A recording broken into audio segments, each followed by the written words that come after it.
Welcome to BRK News. This is Priya Verba.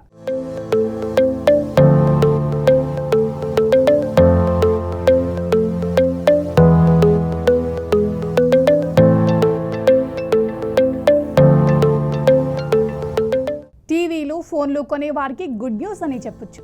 కానీ వారికి మాత్రం బిగ్ షాకే. దేశ ఆర్థిక గమనాన్ని నిర్దేశించే కేంద్ర బడ్జెట్ 2026ను ఆర్థిక మంత్రి నిర్మలా సీతారామన్ ఆదివారం రోజు ఆవిష్కరించారు. అయితే ప్రాణాంతక వ్యాధులతో పోరాడుతున్న క్యాన్సర్ బాధితులకు మందుల ధరలు తగ్గించడం ద్వారా పెద్ద ఊరటనిచ్చారు. అలాగే గృహోపకారాలు, టెక్నాలజీ వస్తువుల ధరలు తగ్గి సామాన్యులను ఊరిస్తుంటే, మరోవైపు పన్ను చెల్లింపుదారులకు ఎలాంటి ఉపశమనం లభించకపోవటం గమనార్హం. అసలు ఈ బడ్జెట్ వల్ల మారనున్న ధరలేంటి, ఏ వస్తువులపై ధరలు ఎక్కువగా ఉండబోతున్నాయి, వేటిపై తక్కువగా ఉండబోతున్నాయో మనం ఇప్పుడు తెలుసుకుందాం.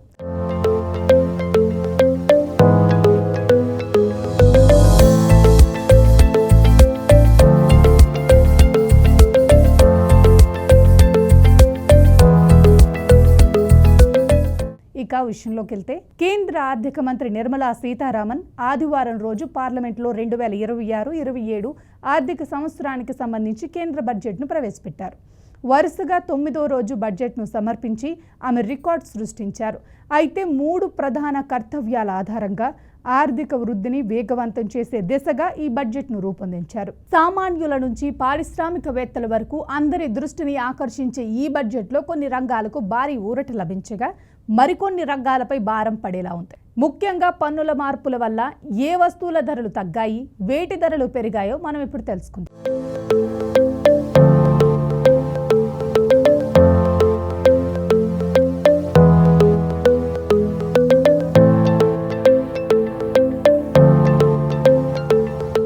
క్యాన్సర్ రోగులకు భారీ ఊరట లభించింది. ఈ బడ్జెట్లో కేంద్ర ప్రభుత్వం మానవతా దృక్పథంతో తీసుకున్న నిర్ణయం అందరి ప్రశంసలు అందుకుంటుంది. ముఖ్యంగా అత్యంత ఖరీదైన చికిత్సగా పేరున్న క్యాన్సర్ విషయంలో రోగులకు ఊరటనిస్తూ 17 రకాల అత్యవసర క్యాన్సర్ మందులపై ప్రాథమిక కస్టమ్స్ డ్యూటీని పూర్తిగా రద్దు చేస్తున్నట్లు మంత్రి ప్రకటించారు. దీనివల్ల క్యాన్సర్ మందుల ధరలు భారీగా తగ్గనున్నాయి. అలాగే అరుదైన వ్యాధులకు వాడే మందులపై కూడా రాయితీలు లభించాయి. ఎలక్ట్రానిక్స్, చెప్పుల ధరలు తగ్గింపు, టెక్నాలజీ ప్రియులకు, గృహిణులకు కేంద్రం తీపి కబురు చెప్పింది. టీవీల తయారీకి వాడే విడిభాగాలు, కెమెరా లెన్స్లు, మైక్రోవేవ్ ఓవెన్స్ పై కస్టమ్స్ డ్యూటీని తగ్గించారు. దీనివల్ల టీవీలు, స్మార్ట్ ఫోన్లు, వంటగది ఎలక్ట్రానిక్ వస్తువులు ధరలు తగ్గనున్నాయి. అంతేకాకుండా చెప్పులు, చర్మంతో తయారైన లెదర్ వస్తువుల ధరలు కూడా తగ్గనున్నాయి. వీడియో గేమ్స్ తయారీకి వాడే విడిభాగాలపై కూడా పన్ను రాయితీలు ప్రకటించారు. విదేశీ విద్య, పర్యాటకం చౌక, విదేశాల్లో చదువుకోవాలనుకునే విద్యార్థులకు, విదేశీ పర్యటనలకు వెళ్లే పర్యాటకులకు బడ్జెట్ 2026 వరంగా మారింది. ఓవర్సీస్ టూర్ ప్యాకేజీలపై ఉన్న పన్నులను సవరించడం వల్ల విదేశీ ప్రయాణాలు చౌకగా మారనున్నాయి. విదేశీ విద్యకు సంబంధించిన ఖర్చులు కూడా తగ్గనున్నాయి. అలాగే శక్తి వనరుల మార్పునకు అవసరమయ్యే పరికరాలు, అణుశక్తి ప్రాజెక్టుల కోసం దిగుమతి చేసుకునే వస్తువులపై 2035 వరకు కస్టమ్స్ డ్యూటీ మినహాయింపు ఇవ్వటం ఒక విప్లవాత్మక నిర్ణయంగా నిలుస్తోంది. కొన్ని వస్తువులపై ధరలు తగ్గితే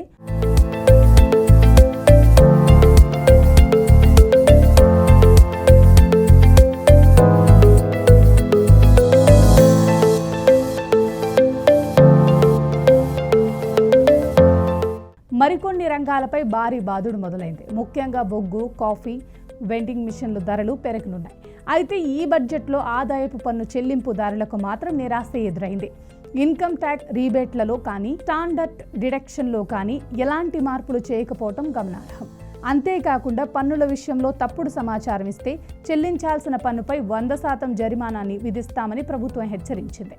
చరాస్తుల వివరాలను వెల్లడించకపోయినా కఠిన చర్యలుంటాయని పేర్కొంది. షేర్ మార్కెట్ కార్యకలాపాలు మరింత ఖరీదు. స్టాక్ మార్కెట్ ట్రేడింగ్ చేసేవారికి ఈ బడ్జెట్ కాస్త ఇబ్బందికరంగా మారింది. Futures and options and F&O trading పై సెక్యూరిటీస్ ట్రాన్సాక్షన్ ట్యాక్స్ పెంచడంతో షేర్ మార్కెట్ కార్యకలాపాలు ఖరీదు కానున్నాయి. స్టాక్ ఆప్షన్ల ద్వారా వచ్చే లాభాలపై కూడా భారం పడనుంది. దేశ ఆర్థిక వ్యవస్థను సుస్థిరపరుస్తూనే కొన్ని కీలక రంగాలకు ప్రోత్సాహం అందించేలా రూపొందించిన ఈ బడ్జెట్ దీర్ఘకాలంలో మంచి ఫలితాలను ఇస్తుందని ఆర్థిక నిపుణులు భావిస్తున్నారు.